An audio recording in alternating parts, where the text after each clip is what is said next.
Doctor Who BBC shuts down Yasmin Finney, transgendered haters. Well, again, I think calling them haters is very, very pejorative, right?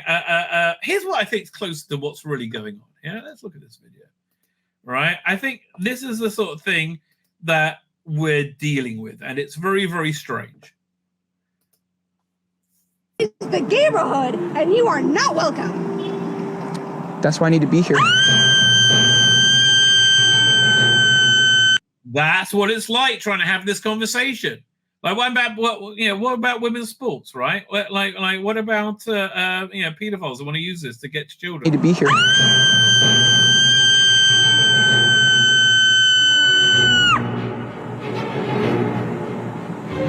You need Jesus, ma'am. How much more satanic can you say than when somebody say meekly and nicely, "You need Jesus, ma'am"? They start screaming at you inanely. He can save you. He can give you a new heart. God can give you a new heart so that you love what God loves. No, that's irrational. You're right. So that's essentially, I mean, Dave Chappelle is a great joke. Okay, if you haven't seen Dave Chappelle's special on Netflix, put your fingers in ears for a couple of minutes because I'm going to spoil one of the jokes. It is freaking awesome. He talks about how he was really excited that he got to hang out with Andy Kaufman. Not Andy Kaufman, with Jim Carrey, right? Who was it? Fixed him up.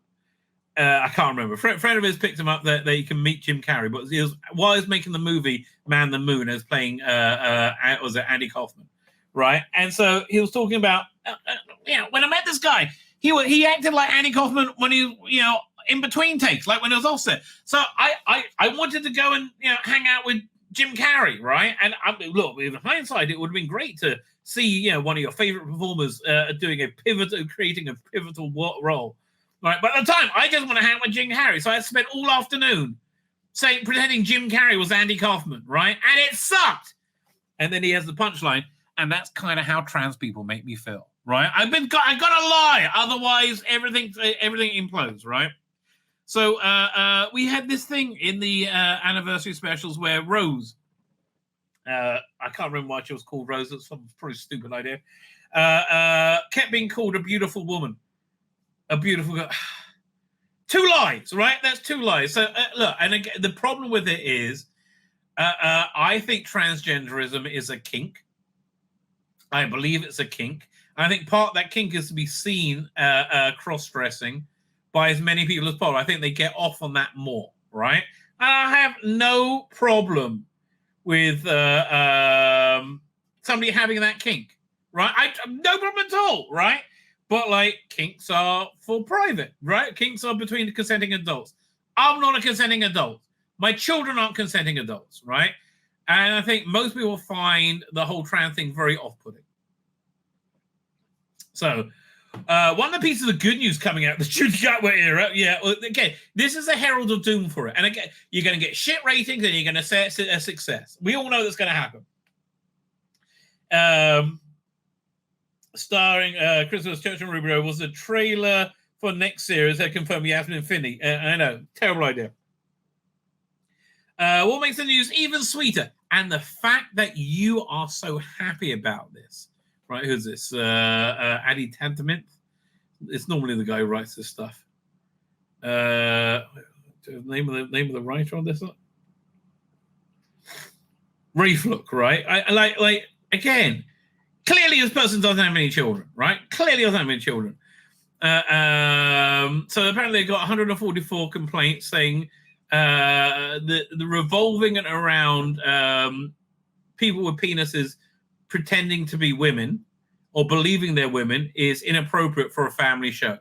I generally speaking agree with that, and I think that killed this revival era, right? I think Judy Gatwa's energy gives us some hope, but I don't think enough people are going back for it, right? If people went, if people had a really good time with the David Tennant ones, they would have done much better. And like the ratings would have gone up rather than down. I really do think if they had a good time with it. But this trans thing right at the beginning killed it, right? Absolutely killed it. 5. aside. So then he goes about like what a small percentage the 144 people who complained were. Look, that you're upset enough to complain. I was upset. I didn't complain. I just said this is shit. I complained to you, right? So they're saying like what a tiny percentage it is. Yeah, this is the insanity. That you think there's 144 people out of 7.6 million. You think that 144 people is the only people who are offended? No, I think you're going to see that in the cratering ratings coming out next year. But yeah, no, they have to believe they're in the vast majority when they are they're a teeny minority. But even to the sad small group of haters, the BBC had a message, right? It's and this is mentioned Rusty Davies, and it was a dumb message. As regular viewers, the Doctor will be aware, the shows always continue to proudly celebrate diversity and reflect the world we live in. It doesn't reflect the world that we live in. Most people don't look at a big burly bloke in a dress with a Judge Dredd chin and say, "Oh, what a beautiful girl," right? And most people don't like sexism, right? Most people don't like if it's directed at men or directed at women. Of course, a male presenting time, they couldn't even say a male Time Lord because they don't believe in that anymore. A male presenting Time Lord could never work this out. Just let it go. It's just stupid. It was bad writing and it was stupid, right? So it doesn't reflect the world we live in. It reflects the delusion that you live in, right? And yeah, I understand all this diversity. You think, oh, it's so great. We are all mindful. We are always mindful of the content with our episodes. Reads the statement. Now, fuck off, essentially. But again, what is the problem? The problem is this. It's exactly the same as this insanity. Identifies as a cat, and his school is not taking that seriously. If your school was taking it seriously, they would have got Child Protective Services in and taken that kid away from you. But listen to what's going on. And I am honestly planning on suing them. So yesterday was the first day of school, and during class he was licking his paws, and his teacher told him to stop. He doesn't have paws. He's a human being. You fucking idiot. Stop. And he didn't. What do you mean? There's some good parental control somewhere in this kid's life. So she called me and she was like, "Hey, you have to get your son to stop doing this during class. It's really distracting to the other kids." Okay, why is that okay? Why is that okay that your kid's weird need for attention, which is what this is, you dumb arsehole mother. I mean, like, you are just an arsehole, right? How is that okay to disrupt school? No, okay, send him to the cat school. Why is he going to school at all? He's a cat. I got a cat. I don't send him to fucking school. Just get him a litter and leave him around the house. What the? Say fuck off school. And I was like, I'm not going to tell my son that he can't express himself. Really? Let's say the son wants to piss in your mouth. Oh, okay, Sonny. I have raised my son to be who he is. No, you didn't. No, you didn't, because he's not a fucking cat, you fucking moron. And I just think that it's really sad that these schools are trying to indoctrinate children. What? To a physical reality. And, you know, putting them in this mold to make... Of human beings? Really? Can your son identify as being black? Is that okay? No. Them think that they need to act like... Yes, they do need to act like a human, you dumb fucking cunt. A human, whatever that means. He's not... It means not acting like a cat. He's not a human. Then why are you sending him to school? He's not a human. He's a cat. Anyway, I am planning on suing them because they don't... And she will probably win. ...don't accommodate for him. And I just want to know if there's any other parents out there that are having this issue, because we can put together a class action. That you think there are other parents out there having this issue is disturbing in of itself, darling, right? It's disturbing in of itself. But again, that's the problem with lying, which is what it is. I'm sorry. Again, if you have that kink that you like to cross-dress, that's fine. Honestly, that's fine, right? I have no problem with that. But don't pretend it's anything other than a damn kink, right? It's just a kink, right? No, we say, are Sea Devils a kink? Let's see. Doctor Who, is there a Sea Devil focused spin-off filming this March? It'll probably be about chicks with dicks if they're. It will probably be about chicks with dicks as well. If the is it Hooniverse that Doctor Who showrunner Rusty Davies has wanted for so long about to ready to expand this March? If a post on a recent production list is accurate, it would appear so. The screen cap below lists the war between the land and the sea. That's filming in March. So, well, one of the rooms we had for a spin-off show was a standalone show with monsters mentioning sea devils. I think people thought it would just be different monsters. But maybe it's just sea devils, right? War between land and sea. As listed as a spin-off on the sci-fi spin-off fantasy action saga Doctor Who that will feature the sea devils. Whoa, this could be the unit spin-off that folks have been rumbling about. Oh, yeah, it could be that as well. It all ties together. Could this be a red herring? No, I don't think anybody gives a shit enough to do it. Right? Again, here, let me just show you. 1 second. Twitter. Let's look at now. These are trends for me, right? God, look at Bill Clinton. These are trends for me. Look at this. Show more. Let's have a look at the main trends. Oh, this is trending in celebrities, but no mention whatsoever of Doctor Who. Right? It is vanished beyond vanished beyond vanished. Right? Instantly. Right? Absolutely instantly. And I think that's somewhat indicative. Right? I think, like, honestly, I don't think it's made much of a blip. Right?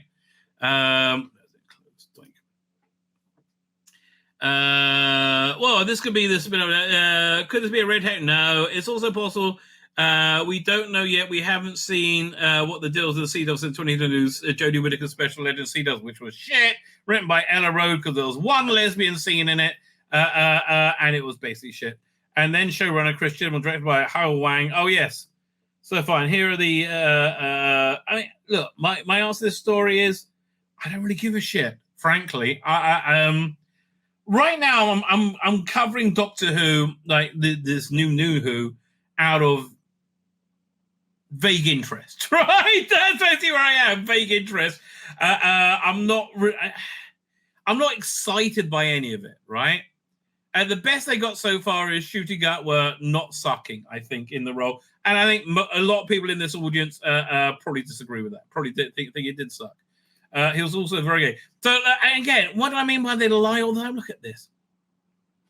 Doctor Who was streamed 10 million times on iPlayer over Christmas. Oh, fuck off. No, it wasn't, right? Okay, here's what happened. Over the Christmas season, anybody who watched Doctor Who for more than 1 minute of any episode, right, any of the specials, any classic episode, anything in the Hooniverse, that happened 10 million times. The ratings are still shit, right? I mean, don't forget the rate here. Let's see if we go. Doctor Who ratings accumulator. Like, I mean, they are. I mean, again, they're good for this teeny tiny TV landscape, but I even think the 7-day figure was 1.7. It was being reported. 1.8 million added onto that, so that makes it about 6.5. If the 7-day figure is the lowest one, is lower than Special 3, not good news, right? It's not good news. But again, I think they're fiddling the figures, frankly. Right, Doctor Who Christmas Special review. Shooting Out is so charismatic, you want him to leap. You want to leap in the TV screen with him. Would I want to get that TARDIS with him? Let me think. I do feel he would like fill me up, right? He feels very gay. Like, Shooty mate, I don't want you to suck my dick, right? I would have to say that.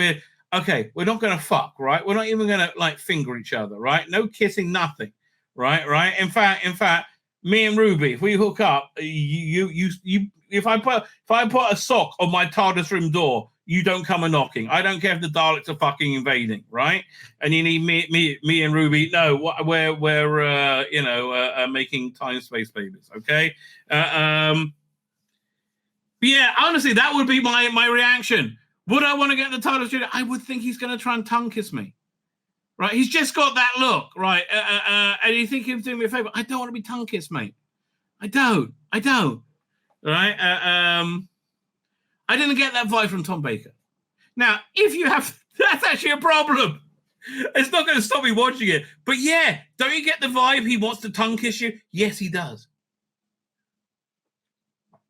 I get that vibe.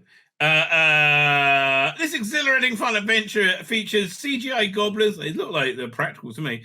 And Davina McCall, but its raw magnetism on the new Doctor is the real joy. I agreed. He's astoundingly knee-weakingly smooth. He's very smooth, right? He's very smooth. There's going to be many things. They can change race, gender, age, and even be from Salford. Yeah, it's true. The miserable Doctor. I don't like the change. I mean, again, are you saying because he's black, he's changed race? They say I hate the idea of saying black people are a different race. I think we're all one race. Like we're all humans. That's the race. You know, nationality maybe, but even that's harder. All right. But I think to remain for each version to be convincing, they have to be charismatic, and their companion would undoubtedly have to undoubtedly leave their life behind to follow him in space and time. Now that Sexy Shooting Out was perfectly cast in the role, certainly look, if he wanted to do a gay Doctor Who, which he wanted to do, he's perfectly cast in the role, right? Because he's very gay and he's very Doctor Who. Both those things are true, weirdly enough, right? He's very gay and very Doctor Who. The Bodhi Carson role, not only does this make complete sense for young Ruby Sunday to race straight into TARDIS, but it's hard to make her run. It's hard not to make her run to telly and beg him to take you too. I'm looking forward to seeing their story, their adventures together. I really am. Because there's great energy there. He was briefly introduced at the end of the Sixes specials where David Tennant's Doctor bi-regenerated and Shooting Out was stepped out of his predecessor wearing a shirt and a grin. Yeah, that was shit. I'm sorry. Yeah, he was really shit in that, right? And the Christmas special, the Church of Rubio, sees the 15th Doctor in full lead mode, taking on carnivorous baby snatching goblins with Sunday at his side. Yeah. The giggle was just was shit. I'm sorry. All right. The giggle. What's his name was great. Toymaker was great. Neil Patrick Harris, I thought, was very good casting. David Tennant was just very tired. But like if they wanted to do, he said he wanted a multi-Doctor story with the next Doctor. The bi-regeneration was just such a dumb idea. But you could have had a fully formed Shooting Out was Doctor, right? Who had his jacket on. I think that really made a difference. And they never explained how David Tennant's clothes changed. I explained in my short story, right? But they never explained when Whittaker regenerated, right? We're in a different universe now. When I say different universe, I don't mean different universe as in we're in a parallel dimension. We're in something with totally different physical laws. We're more in like E-space, right? Meanwhile, Sunday made less than an auspicious entry into the world when we meet her on the day of birth as narrator opens late Christmas Eve. A stranger came to the church in Rubio. Yeah, and actually, I think Shooting Out's narration was excellent for that as well, right? If you don't like his voice, if you don't like his accent, Mega Geek doesn't. I hear it. Like, again, there's no criticism, which I feel is invalid, right? Well, no, you can't have invalid criticism. That's true. None of those, I just don't feel that's an invalid criticism. You don't like it. You don't feel it feels like Doctor. Don't feel it. That's fine, right? I hear that. A baby girl just before midnight. She left her daughter on the steps of the church. Her mother then walked into the night, never to be seen again. Until a time traveler came to call. 19 years later, Ruby has lived a relatively happy life and is adored by her adoptive family. And she's still a question about that has recruited Davina McCall playing herself in a long-lost family TV presenter mode to help them track down. Unfortunately for both, okay, blah, blah, blah, blah, blah. Well, the having accidents with a series of final destination moments, misfortunes that repurpose Christmas decorations as deadly weapons, unveiling the culprits behind turning out to be the show's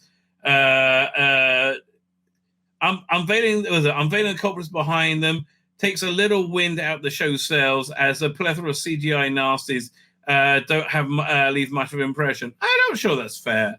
I think they weren't like, you know, as iconic as Sontarans, right? But like as a one-off villain, it's fine, right? And again, were they like the robots of death? No, right? But were they better than the Kralls? Yes. Yes, they were actually. I was actually thinking the ones from what's it called again? There's a bunch of Mandals. Are they better than Yes. Where are we up to? But the sharp-toothed goblins who have a Christmas single out are really just a means to set up this new era and find the Doctor and Companion. Exactly. Sunday first sees him in a nightclub, whirling in a kilt and a vest touched by hybrid minds. By the way, he wasn't dancing with a guy, right? A lot of people think he's dancing. No, he was just dancing on his own. And for me, again, I understand. It's a gay masturbatory fantasy. That's what it was there for. I get that. In terms of the character, I can believe in a Doctor that does that. If you can't, that's fine. it's fine, okay? You know, that's totally cool, baby. What are we up to? The dance moves and raw magnetism that leaves us weak at the knees. Well, that's the point. You say, look, this is Russell Davies doing a very sexy Doctor. He just happens to be gay, right? Finds gay shit sexy. Understandable. But the sharp-toothed goblins, whoever, we're up to skip that. He saunters over, all poor as skin, wide grin and huge puppy dog eyes. She calls herself clumsy, delivers buttery. No, you're not. It's worse than that. So again, this indicates that the Doctor's been kind of like watching Ruby for longer, right? There's more going on than we'll see. I think probably the story of this special is going to be told out over the next year, maybe two. Hopefully just the next year. With such preternatural smoothness, the Sunday belly roasters, the Doctor just delivered bad news. What happened? Dominion Carnival Society is a series of MacGuffins that provide our new pairing with opportunities to bond. Yes, that's exactly what's going on, right? They find a connection in their childhood, something the Doctor has been grappling with since the encounter with the Master. Saw him stare into a time vortex and confront his forgotten formative years. None of that happened, okay? Even if you're talking about time, that didn't actually happen. Even the way you're describing it didn't actually happen, right? And again, look, to me, if that's your headcanon, that's your headcanon. I'm not going to argue with you. It's not mine, and neither of us has a more valid one, right? Again, I just feel that's overall going to be damaging to Doctor Who, right? Because like, he didn't want to like properly retcon it, right? And so he had to make everything loose. Essentially, right? Which again, I think is a problem. A sense of displacement in the world and an appetite for adventure. The two leads are styled with a serious aplomb. I agree. Slight 70s vibe and share perchance for well-tailored leather jackets. That is true. The 15th signature style hasn't quite established. I vote for the kilt. No, I like the leather jacket, like the long leather jacket. But the wardrobe team has been having a whale of time with more colorful and dynamic attires than its predecessors.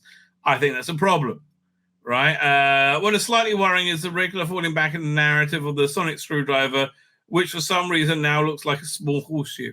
A small shoe. Look, again, changing the look of the Sonic didn't... I'm not bothered by it. Okay, I will say this new era has not inspired me to buy any merchandise. Like, I would buy the Church and Ruby Road on Blu-ray if the series is good. But like, if it's not, then I'm not. Right? I'm not buying action figures. Right? I'm not. Right? It's just like, if it's turned out to be great, then great. But I don't think it's gonna. Where we are. Even though it has nearly iconic presence of the TARDIS, the pocket-sized Deus Ex Machina tends to bring the plot and action sequence to abrupt halts. But they purposely didn't do that because the Sonic didn't work. Because it was like different laws of physics. It was all about knots, right? Chosen Ruby Road has all the hallmarks of classical Doctor Adventure. Sweet, not really. It's about a mid-tier one, right? It also compounds the welcome return of Rusty Davies, who, after a well-received 6th anniversary, not well-received by me, but continues as showrunner. I don't know. I don't think...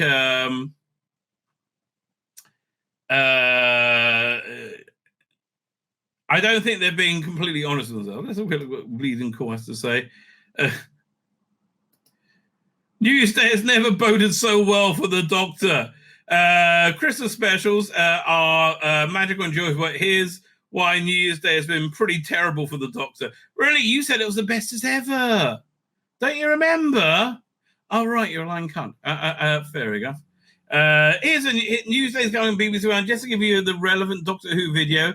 This time it's a series of this time it's the Times the series did New Year's Day. Only reminds us that New Year's Day sucks for the Doctor.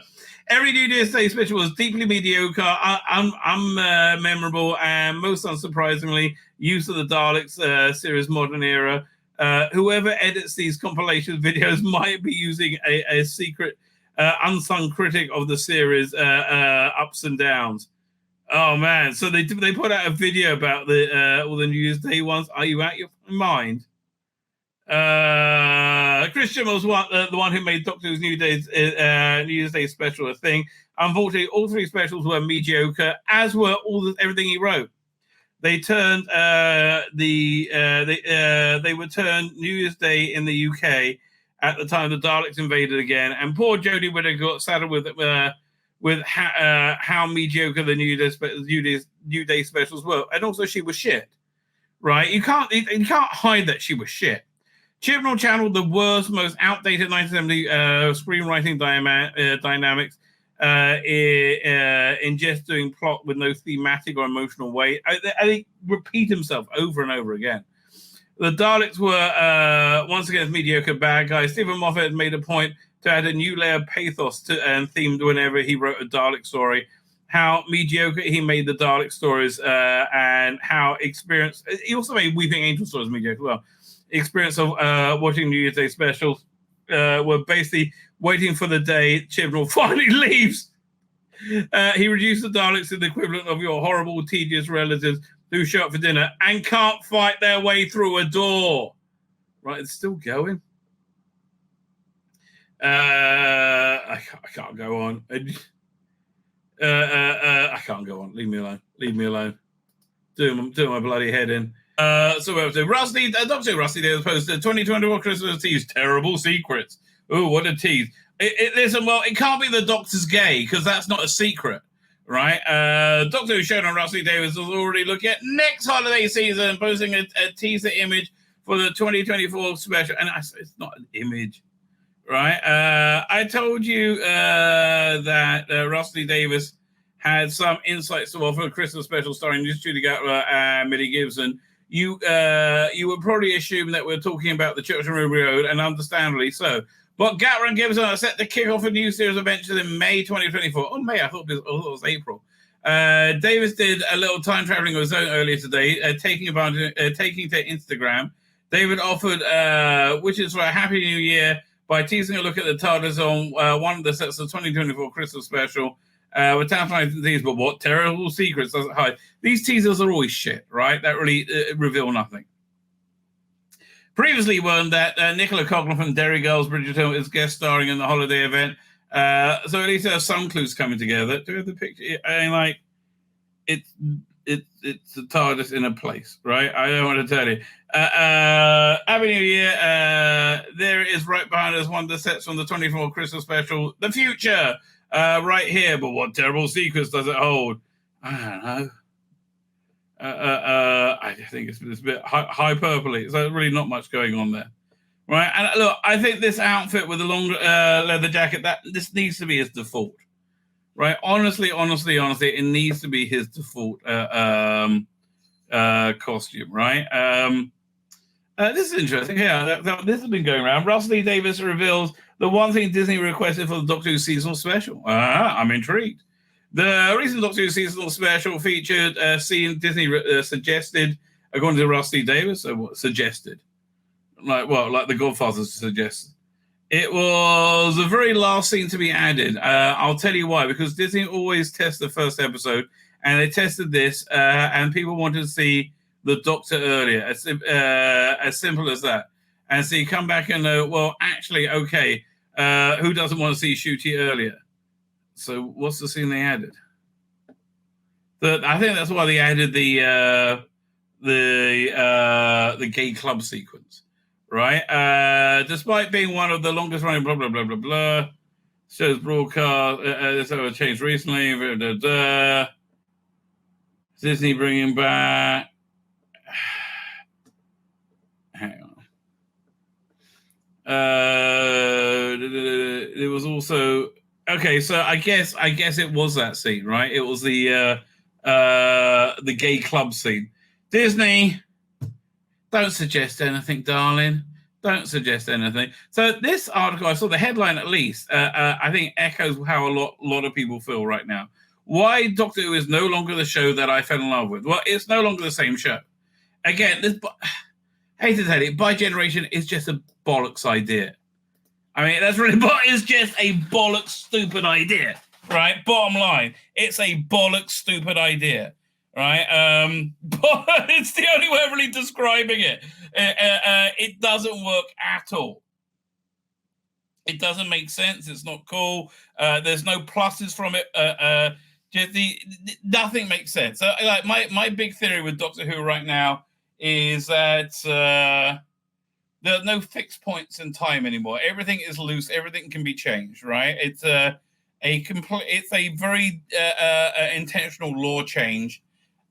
You can say it happened from the Doctor pouring salt at the end of the universe, right? You can say that like brought in a bunch of stuff. I guess, I mean, it doesn't really matter. Look, bottom line is you have goblins and Mavity, right? And that's really where it is. I mean, I do hope at some point they change the Mavity back to gravity. It's so stupid. Like, all of this stuff just doesn't work. Oh...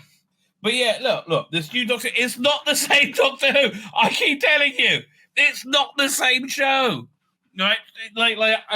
With the up until Capaldi, I could say it was the same show, even though the 2005-2017 was really a sequel show, a reboot show, right? Regarding Willis' costume, was it okay to sexualize the Doctor but not the companion? Oh, wait, it only goes one way. Exactly. That's why I have these hyper-sexualized thumbnails. Right? Because this is so funny. But, so, yeah, so anyway, as I was saying, like, the whole...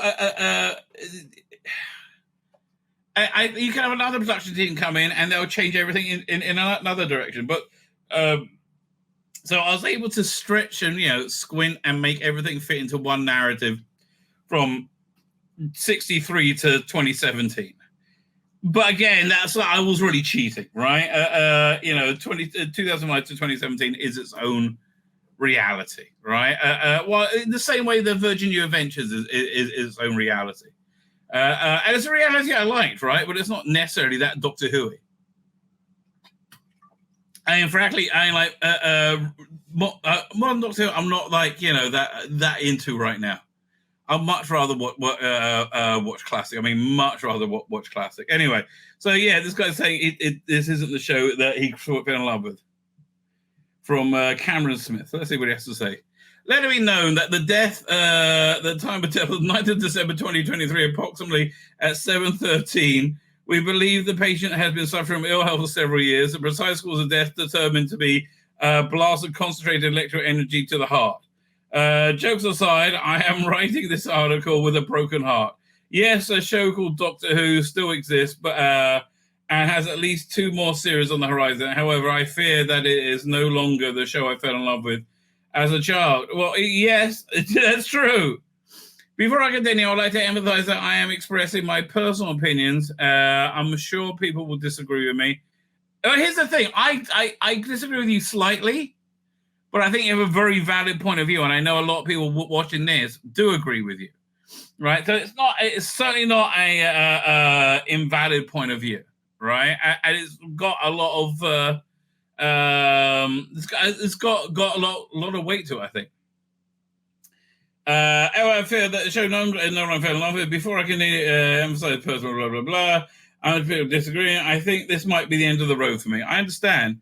When Doctor Who returned in 2005, I was hooked immediately. I loved the show for its imagination, ability to explore anywhere in time and space, and for its ability to perpetually reinvent itself, and for the fact that you could do that anything could happen. Yet, in an ironic and cruel twist of fate, these aspects are the very thing that have ruined the show for me. Breaking the rules. Rule number 1. Although many wonderful crazy things could happen in Doctor Who, it still has foundations. Rule number 1. The Doctor was a Time Lord from another planet. Yes. It just made it better. I'm sorry. Rule number 2. The Doctor didn't want to spend his whole life on one planet, so he stole a TARDIS and ran off to explore the universe. So I think that's really what they're looking at doing much more now with the Shooty era. That does seem to be like a major goal of this. Rule number 3, the Time Lords could live for hundreds of thousands of years and could regenerate up to 12 times. Yes, I think jettisoning that was a mistake, right? Maybe for the Doctor alone, right? But yeah. On rare occasion, time travel allowed him to meet his past and future self, but such events need to be avoided to protect the fabric of time and space. Yes! Yes, I agree. Not just every 20 minutes.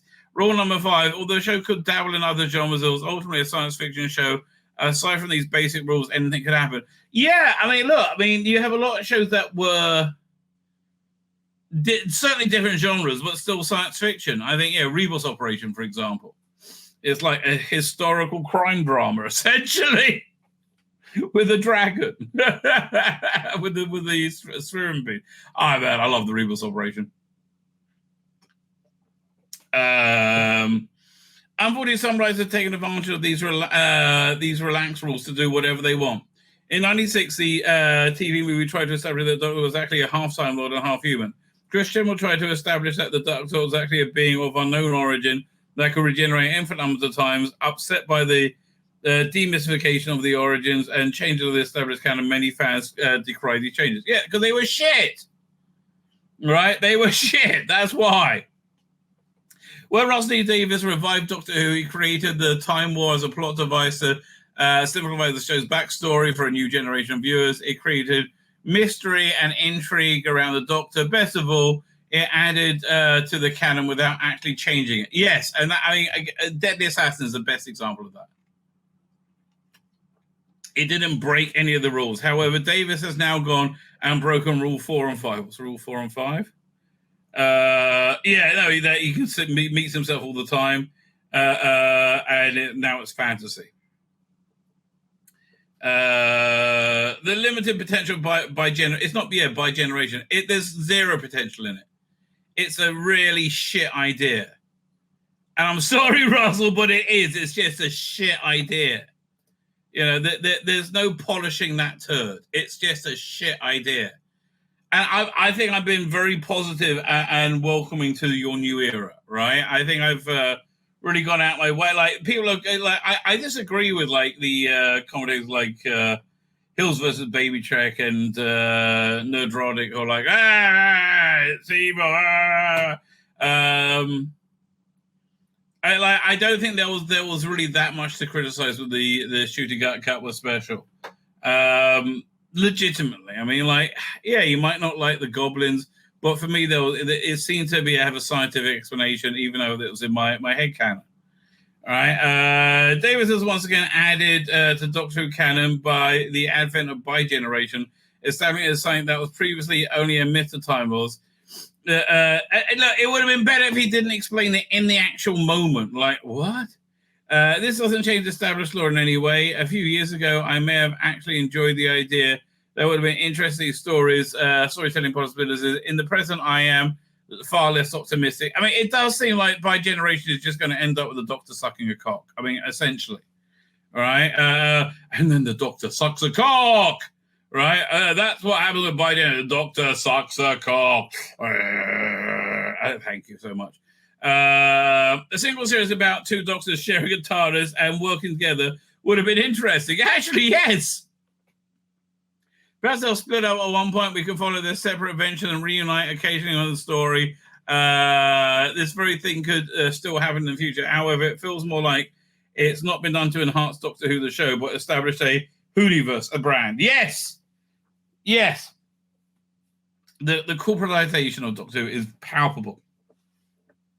There are several problems with bi-generation. Rather than discuss these problems in this article, I reject you to a recent article by Will Ainsworth. Ainsworth explores these problems in greater detail and explains how it lowers the stakes, yes, within the show. I agree that the points he raised, and I encourage you to read the article. I mean, like, yeah, next time he regenerates, does he just turn into like 50 versions of himself? Speaking of stakes, it seems to be another problem that Davies had. Davies' a problem with the stakes. Okay. But I did like this bit with Neil Patrick Harris. I thought that was great. One of the many criticisms of Davies' original run was the need to up the stakes. In season 1, Earth was at stake 100,000. In season 2, Earth was Earth at present. And in season 3, the universe was at stake. In season 4, all of reality, called it parallel universes, was at stake. In the end of time, all of time was at stake. So how is that different from all of reality? It's not. It sounds bigger, right? Davies needs to constantly up the stakes was tiring and quickly reached this limit. It did, right? I mean, like, by the time they got to, what was it, Joda's End, where you met the Shadow Proclamation, they couldn't in any way afford to realize it on screen, right? It just looked very small, weirdly. He made it very easy to stop caring about the stakes, and he's back at it again. In series 13, Chris Chibnall wrote the flux that destroyed the entire universe except for Earth and Atropos. I thought it was about a third of the universe that didn't, whatever. Howard Chibnall later ignored this by showing the planets and power of the Doctor. Yeah, I know. Davies doubled down as by establishing that the flux only destroyed half the universe, right? And that's only according to the Doctor. Maybe it was a toy maker fantasy. Davies teased that the toy maker was the Doctor's most powerful enemy yet. However, the 14th and 15th Doctors were able to defeat him by simply playing ball. Well, no, it wasn't by playing ball. It was from playing a game, right, and winning. Jigsaw's character in season 14 is now being called the Doctor's most powerful enemy yet, since the character is thought to be featured in the musical episode. I guess that's the Doctor will defeat them simply by playing an instrument really badly. The words "most powerful enemy" really mean nothing, especially when Davros is just boring. Intentionally rejecting longtime fans and the shift to fantasy. Well, I agree with you about the intentionally rejecting long-term fans. They have intentionally done that, and it's dumb, right? It was as dumb as when comic book companies did it. It was as dumb as when Marvel did it. It was as dumb as when Star Wars did it, right? It's just dumb, right? It's just a dumb idea. And yes, there's an idea they very much did. The one I have to wonder is whether Davies is intentionally trying to get rid of long-term Whovians. Yes, he is, I think. No, it's more that in his mind, people who just want to watch a show called Doctor Who and don't want to be lectured about gender are a evil, bigoted minority. Right? If you're against it, you're an evil. He doesn't realize it's the vast majority. Right? So he doesn't realize that if he gets rid of us, then he gets rid of his audience. Although I think he's starting to work that out pretty bloody quickly. Right? Trying to get rid of them. First, it's his response to the Timeless Child retcon. Instead of fixing it or simply ignoring it, it's been referenced in every single episode that Davies has written since. Has it? Wait. Has it? I mean, I'm not convinced that the saying he was adopted was connected to that in Church on Ruby Road. They didn't explicitly mention it in what's it called again? The Star Beast. I think they definitely reference it in Wild Blue Yonder, and also in the Giggle. So that's fair enough, close enough. Second even said the new season of Doctor Who will lean heavily into fantasy. What was it? I missed a bit. So it's been referred to every single episode it has written.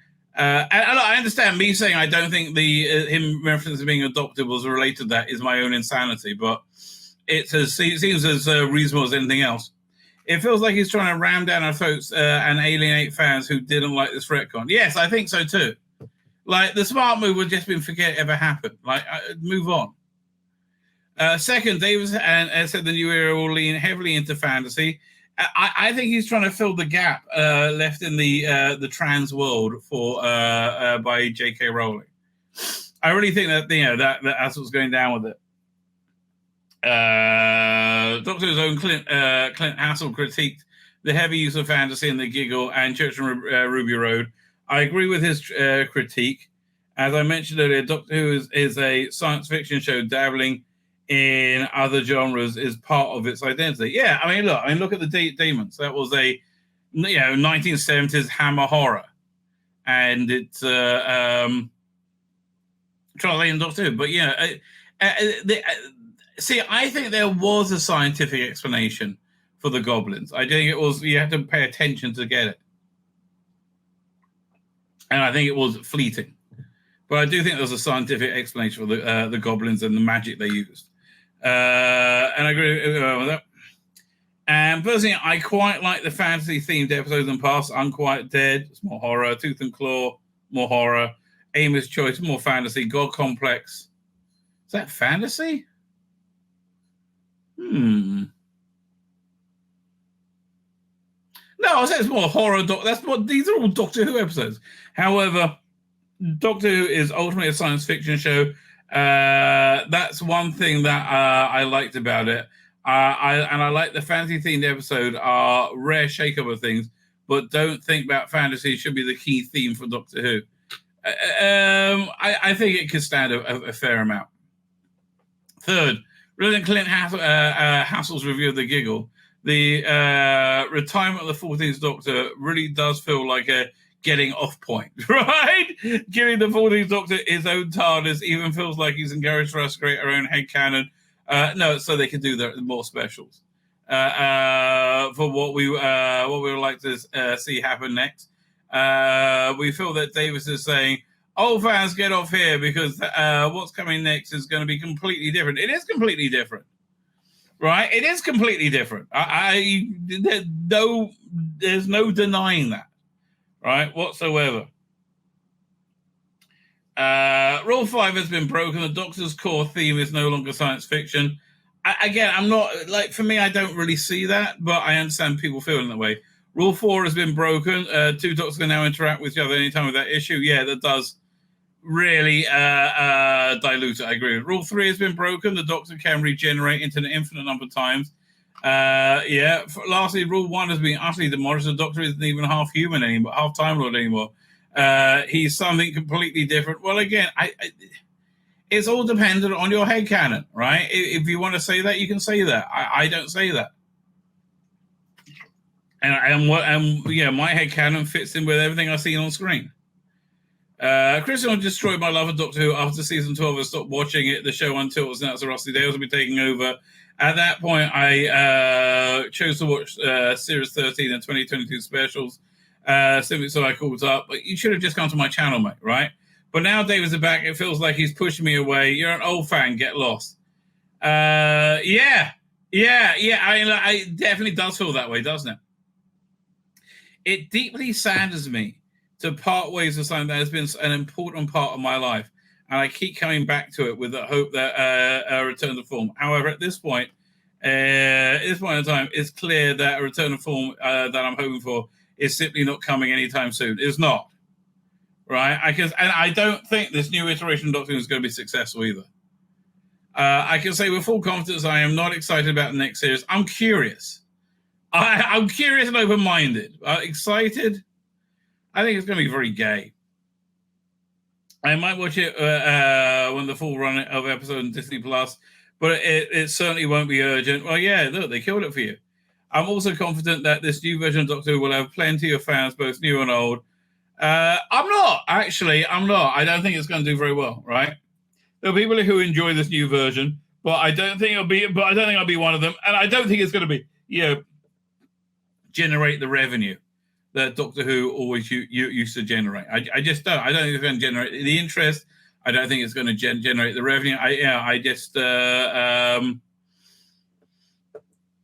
don't hold out much hope for it at all. Right? I don't know. Maybe it'll be good, right? I like the I like Church and Ruby Road, right? I thought that was pretty good. Oh, yeah, I was going over here. Doink, Bounding Comics. There's a few Doctor Who articles over here. So yeah, look, I feel this was also taken somewhat out of context, this thing. We read through this on Thursday, I think. New Doctor Who companion Millie Gibson says upcoming episode will attract a lot of Gen Z, feature many controversial elements. We'll have to see them. It all depends what she actually means by this. Because we read through it last night. We read through it. Was it yesterday or the day before? And it seemed to be. It could go either way, right? It could go either way, right? Again, right now, the only thing that's really for me is a problem, is a big one, is that Doctor Who is now a gay fantasy, right? It's how much of a problem? I have to wait and see what they do with it, right? Essentially. Where's the thing for New York Times? There you go, New York Times. Doctor Who welcomes the 15th Doctor. Here's how he stacks up. That'll be interesting. Again, I'm always interested how normies think, right? I think it's fascinating. There we go. Shooting Gatwa makes his proper debut. We take a look back at the recent history of those who inhabit the TARDIS. So how long is this? This looks pretty... Oh, man. So it goes through all of them? Oh, this looks like it goes forever. 11th Doctor... Talk about it. Kidneys. I've got new kidneys as first words. In Matt Smith's 11th Doctor and Jenna Coleman's Oswald Moffat created another cute, flirtatious pairing in the TARDIS. A rapid-fire repartee and the seamless synergy between the two got a harsh shake-up in the form of the regeneration of 12th Doctor Peter Capaldi. That's true. The post-regeneration episode, which starts in Victorian London, where a dinosaur spontaneously combusts into the Thames, ends up as a organ-stealing cyborg tries to escape in a hot air balloon made of human skin. It was a brooding start for the 12th Doctor, whose tenure signals a sharp tonal shift from the 11th. Yeah, and I think that didn't do him well, frankly. Carney's Doctor is rude and pretentious, quick to condescend to those around him, and quick to snap, "Shut up!" He's more reminiscent of the 9th in temperament. He shows more disgust and self-hate, and is more haunted by his past actions. I don't think so. The 12th appears harsh on the surface, but he is no less dedicated than previous Doctors to keeping everyone safe. Well, I agree with that. Capaldi was 55 when cast in the role, nearly 30 years older than his predecessor. The show appeared to spend the whole first episode trying to appease fans who are obsessed with the big change. Yeah. In fact, the episode badly uses out-of-place dinosaur symbol as a much older out-of-place Doctor. Not the most elegant and subtle move. The whole episode was weak. The whole season was weak, quite frankly. So I think we should continue through the tenure, especially in later episodes. The 12th never showed the same humanity as the 10th and 11th. I disagree with that. I mean, especially the 12th Doctor was best when he was interacting with children, right? He was great doing that. But he had a streak of wisdom at Nuka match. So let's see what they say about Jodie, right? Oh, brilliant was the first word. Doctor Who's writers were all guilty at one time or another of throwing too much at the ball, but usually a fair percentage sticks. That was not true. Christian was writing during Whittaker's disastrous run as a doctor. I guess we're allowed to say it now, right? We said it before. You were a racist. Usually the first episode more pared down. There's no need to get over the top with the president-style alien who cheats at his human hunting exam by using biocheck to tag it. I forgot about all that shit. Tag his human and process installs DNA bombs in the collarbones of the Doctor and her new friends. I forgot all that bollocks, right? And speaking of friends, the episode is chock full of them, overcrowding Whittaker's performance. Her performance was paper thin, which remains a steady level of earnestness and enthusiasm, but fails to give nuance or variety. Yeah, she was shit, right? The first episode of the season-long attempt to replicate the more syrupy, wholesome quality of the old Who episodes. The Woman Who Fell to Earth can't pull off any sense of menace and stakes. Yeah, okay. It's a 14th Doctor Starbeast. Why are we even talking about him? So let's see what they say about the 15th Doctor. No way, you're me. And I'm thinking, no, I'm me. I'm really me. I hated that. Right? I hated that. He really just came together by Church on Ruby Road. I'm sorry. Another Christmas premiere, The Church on Ruby Road, is the first full outing for the 15th Doctor. The plot involving mysterious baby stealing goblins. It gets too cutesy at times. A goblin musical number takes things too far. I liked it.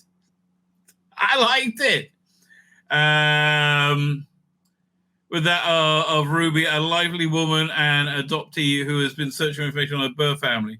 Gatwa's Doctor truly feels like the Doctor for the 21st century and fitting follow-up to Tennant. I agree. Right? I agree with that. The 15th is stylish and liberated, well, a bit too stylish and liberated, with a vibe that is sensual and unbuttoned, a bit too sensual and a bit too unbuttoned. He's a Doctor who seems much more at home than others with it in his body. Yeah, exactly. Yeah, maybe you want to chill out, backtrack on that a bit. He is chipper, but not frivolous. He is capable of depth that isn't limited to darkness. At one point in the episode, the 15th Doctor cries, face drip down to over the abduction of somebody he has just met, but the abduction has hardened those implications in loss. Gatwa's Doctor shows a great deal of humanity. I think so too. Which isn't always given for the character who often understands humans intellectually, but closes himself off more to a more comprehensive human experience. I actually think that, I didn't read the whole article, but I think that's pretty much on the money, frankly. All right, I really do. I think that's pretty much on the money. My name's Tzvi Lebetkin, the Rabbi from another planet. Please like, share, and subscribe, and ring that little bell. Ring the little bell so you are notified when new videos drop.